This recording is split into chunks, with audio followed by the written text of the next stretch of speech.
যে শেখ হাসিনাও একজন ছোটোখাটো হিটলার ছিলেন।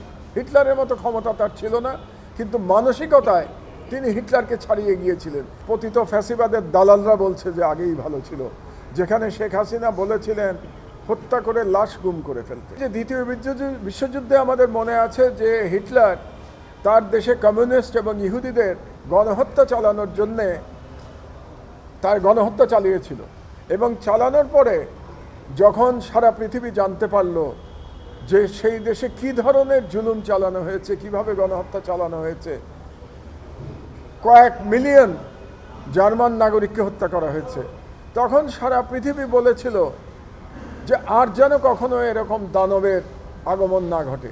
নেভার এগেইন বলার কথাটাই ছিল এই ধরনের গণহত্যা আর যেন কখনো না হয়। তো আমি সেই প্রেক্ষাপটে বাংলাদেশে বলেছি যে শেখ হাসিনাও একজন ছোটোখাটো হিটলার ছিলেন। হিটলারের মতো ক্ষমতা তার ছিল না, কিন্তু মানসিকতায় তিনি হিটলারকে ছাড়িয়ে গিয়েছিলেন। হিটলার কোনোদিন বলে নাই হত্যা করো এবং লাশ গুম করে ফেলো। হিটলারও করেছে, হিটলার তার মেকানিজম দিয়ে হলোকস্ট চালিয়েছে, কিন্তু এভাবে সরাসরি নির্দেশ দেয়া কাউকে যে হত্যা করে লাশ গুম করে দাও, এটা হিটলারও কাউকে বলে নাই। কাজে মানসিকতার দিক দিয়ে হিটলারকে হাসিনা ছাড়িয়ে গেছিলেন। কাজে আমিও বলতে চাই বাংলাদেশে যে নেভার এগেইন বাংলাদেশে আর কখনো যেন কেবল শেখ হাসিনা এবং আওয়ামী লীগের ফ্যাসিবাদ না, আর কোনো ফ্যাসিস্ট শাসক যেন বাংলাদেশে আর কখনো না আসে। বাংলাদেশে ফ্যাসিবাদ কিভাবে বিকশিত হয়েছিল এবং এই ফ্যাসিবাদ বিকশিত হওয়ার মাধ্যমে 3টি ভুয়া নির্বাচন অনুষ্ঠিত হয়েছিল 2014, 2018 এবং 2024 সালে। এবং এই নির্বাচন আয়োজনের পেছনে সরকারের যে সমস্ত অংশ ভূমিকা পালন করেছিল তাদের সম্পর্কে আমি কালকে বলেছিলাম। তাদের মধ্যে পুলিশ ছিল, সেনাবাহিনী ছিল, ইলেকশন কমিশন ছিল, এবং বিচার বিভাগ ছিল প্রধানত। আর আজকে আমি এই যে শেখ হাসিনার 15 বছর ফ্যাসিবাদ আন্তর্জাতিক মহল কিভাবে দেখেছে তার ব্যাখ্যা করেছি। তার মধ্যে প্রধানত আমি জাতিসংঘ হিউম্যান রাইটস কমিশন যে প্রতিবেদন তৈরি করেছিল 2024-এর মহান জুলাই বিপ্লবের গণহত্যার উপরে, সেটার ব্যাখ্যা করেছি। এবং বিশেষ করে 3 জনের প্রসঙ্গ আমি উল্লেখ করেছি সেখানে। একজন হলেন ওবায়দুল কাদের। ওবায়দুল কাদের বলেছিলেন দেখামাত্র গুলির নির্দেশ দেওয়া হয়েছে। এটা জাতিসংঘের রিপোর্টে আছে, আমি সেটা উল্লেখ করেছি। কাজেই কমান্ড রেসপন্সিবিলিটিতে ওবায়দুল কাদের এখানে গণহত্যার জন্য অপরাধী হয়ে যান, কারণ তিনি বলেছিলেন দেখামাত্র গুলির নির্দেশ দেওয়া হয়েছে। আর আসাদুজ্জামান খান কামাল, যিনি স্বরাষ্ট্রমন্ত্রী ছিলেন, তিনি নির্দেশ দিয়েছিলেন প্রাণঘাতী অস্ত্র ব্যবহার করবার জন্য।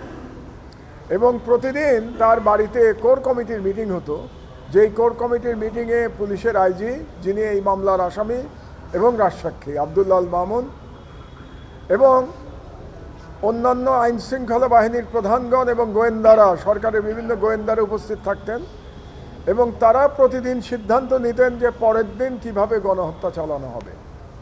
তো সেই বর্ণনা আমি দিয়েছি।